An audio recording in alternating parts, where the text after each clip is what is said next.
Bonsoir à tous, bienvenue dans cette nouvelle édition de BBC Echo, le journal de l'économie. Voici le sommaire de ce soir.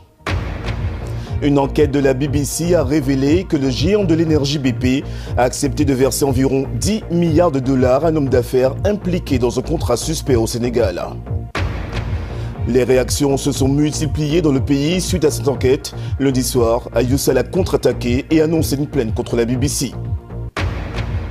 Et puis, nous verrons comment la ville de Fès au Maroc change de visage avec l'espoir d'attirer de plus en plus de touristes. Je vous le dis en titre, le groupe BP a accepté de payer 10 milliards de dollars à un homme d'affaires impliqué dans un marché suspect d'hydrocarbures. Le géant de l'énergie avait racheté la participation de Frank Timis dans un gisement de gaz au large du Sénégal en 2017 pour 250 millions de dollars. Mais des documents obtenus par la BBC révèlent que BP va également payer à sa société entre 9 et 12 milliards de dollars de redevances. BP et Frank Timis démentent toute malversation. L'enquête de Maïni Jones. Voici Frank Timis, un homme d'affaires roumain. En 2012, Frank Timis a créé la société Petrotim. Cette dernière a obtenu les droits d'exploration pour 2 grandes concessions pétrolières et gazières au large des côtes sénégalaises, alors qu'elle n'avait aucune expérience dans le secteur. Le feu vert a finalement été donné par le président sénégalais Macky Sall. Sauf que l'accord semble suspect, car Frank Timis avait déjà donné un poste de direction au frère du président, Aliou Sall.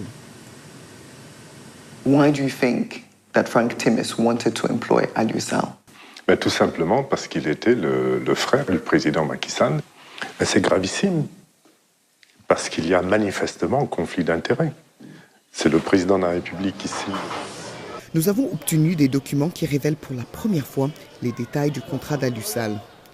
Le contrat montre que le frère du président a été payé 25 000 dollars par mois pendant 5 ans. Au total, c'est 1,5 million de dollars. Aliou Sall s'est également vu promettre des actions d'une valeur de 3 millions de dollars dans les sociétés de Frank Timis. But the contract makes it clear there's a condition. Aliou Sall will only get the job if his brother, the president, allows Frank Timis to keep the valuable concessions.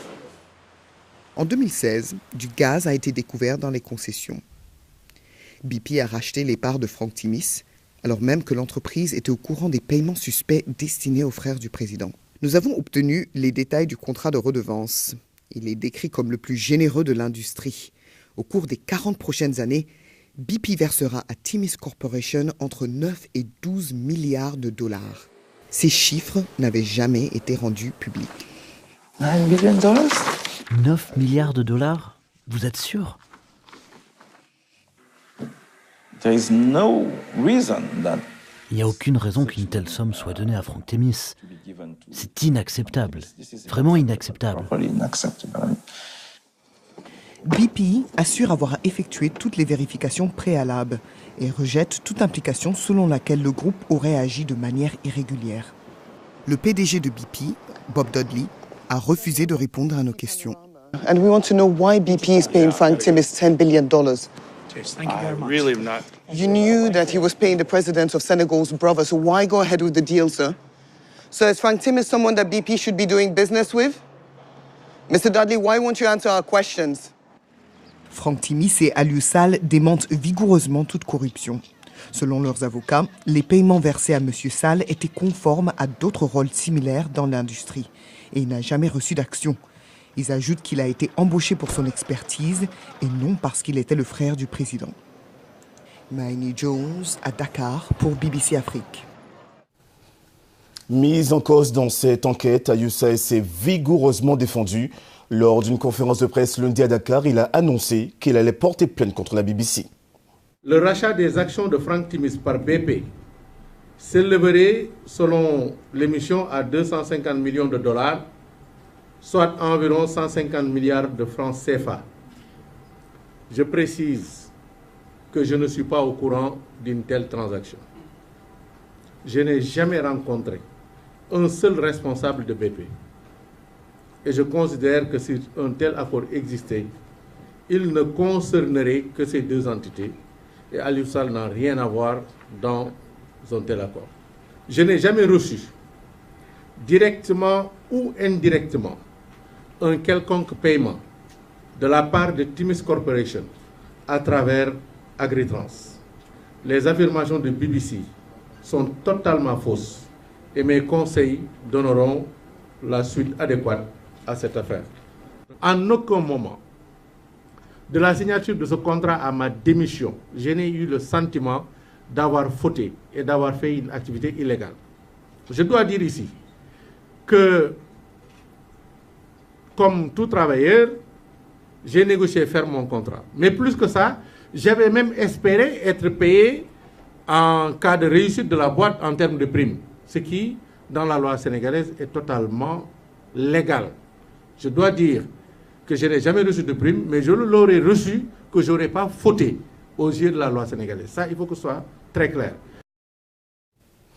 Pour voir ou revoir cette enquête de BBC Africa Eye, un scandale à 10 milliards de dollars, rendez-vous sur la chaîne YouTube de BBC Afrique, un document exclusif de 11 minutes.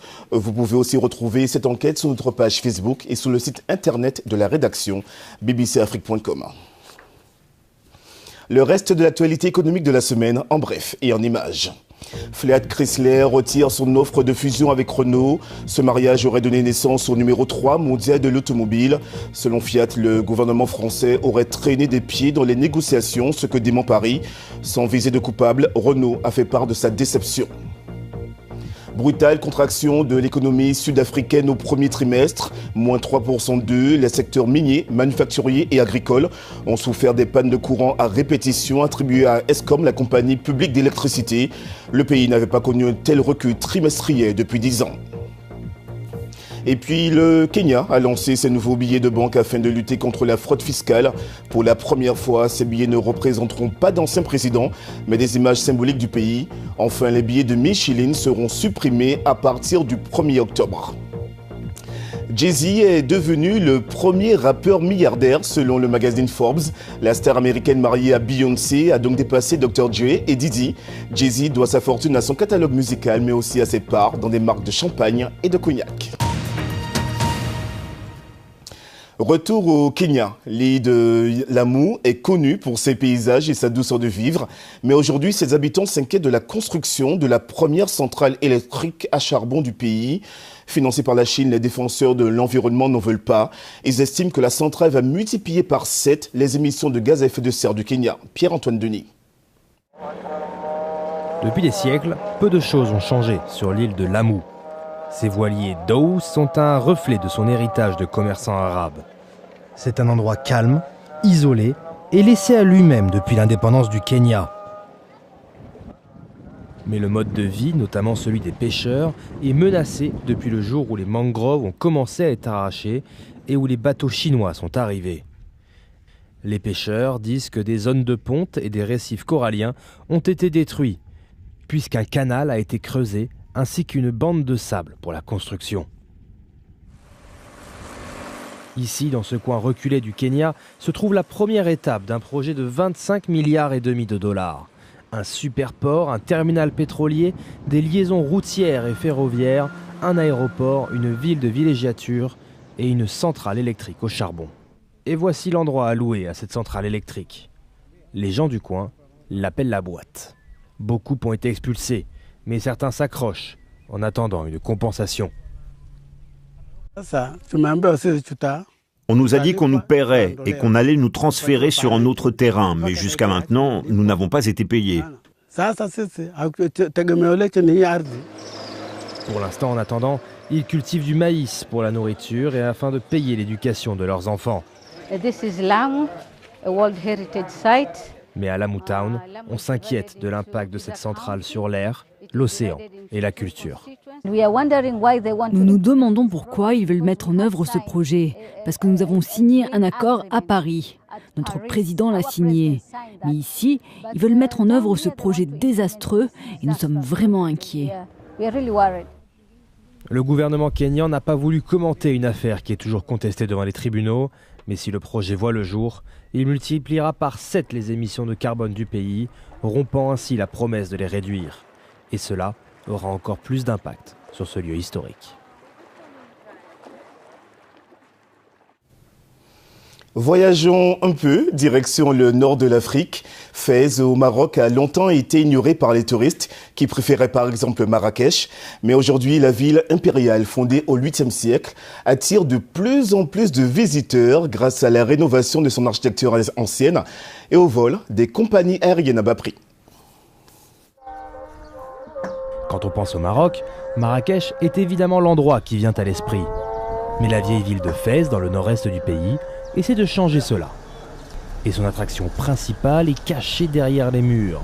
Ces tanneries, ces grandes cuves profondes où les peaux d'animaux sont traitées et transformées en maroquinerie. Fès a été inscrite au patrimoine mondial de l'UNESCO en 1981 et a commencé à séduire les visiteurs comme jamais auparavant, grâce notamment à un investissement de 100 millions de dollars qui ont été versés dans la ville au cours des 6 dernières années afin de restaurer le quartier de la Médina datant du 9e siècle.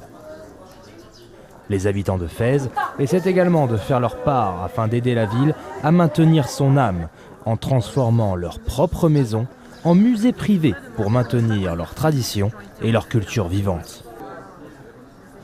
Et chaque année, il y a beaucoup de changements, il y avait beaucoup de rénovations, il y avait la restauration des murs, la restauration de Oued Fès, tu vois, chaque année il y avait, tu vois, changement, tu vois, même dans les rues, tu vois, la rénovation de Zelli, de toute la Médina, maintenant c'est bien, tu vois. La plupart des gens qui viennent à l'ancien Médina, qui viennent à Fès, c'est la plupart, c'est la première chose, ils voulaient découvrir les tanneries. Parce que là, Fès, c'est très connu avec le cuir, tu vois. Il y a aussi le cuivre. À la place Farine, là où il y a les artisans qui travaillent le cuivre, aussi là, il y a des techniques de cuivre. Et après, il y a le tissage, il y a les tapis, tu vois. Et après, il y a les madrasas, les monuments. De plus, des vols pas chers ont également contribué à l'augmentation de la popularité de Fès, qui a vu le nombre de visiteurs passer de 100 000 en 2004 à plus d'1 million l'an dernier. BBC Echo se poursuit. Cette semaine, Olivier Weber nous présente Click, la rubrique technologique.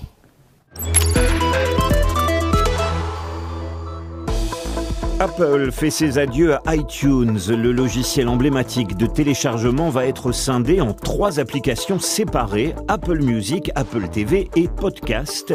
Cette disparition n'aura lieu dans un premier temps que sur les ordinateurs Mac à partir de l'automne. Les utilisateurs se plaignaient depuis des années de la lenteur de iTunes. Décollage imminent pour les drones de livraison d'Amazon. Le géant américain du commerce en ligne a dévoilé le nouveau prototype de drone autonome qu'il a choisi. Il peut transporter des colis de 2 kg sur une distance de 25 km et devrait être lancé dans quelques mois. Amazon dispose d'un permis pour opérer ses drones aux États-Unis.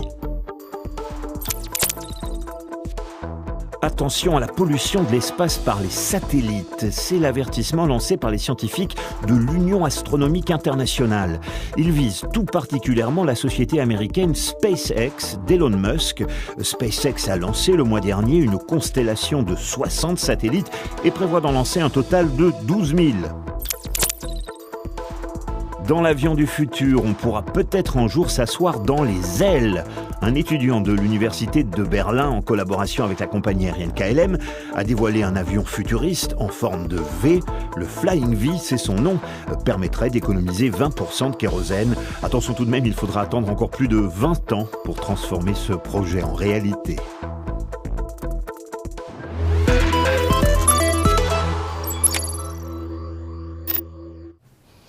Continuez à vous informer sur notre site internet, toute l'actualité africaine, internationale et sportive, disponible sur PC et sur téléphone portable.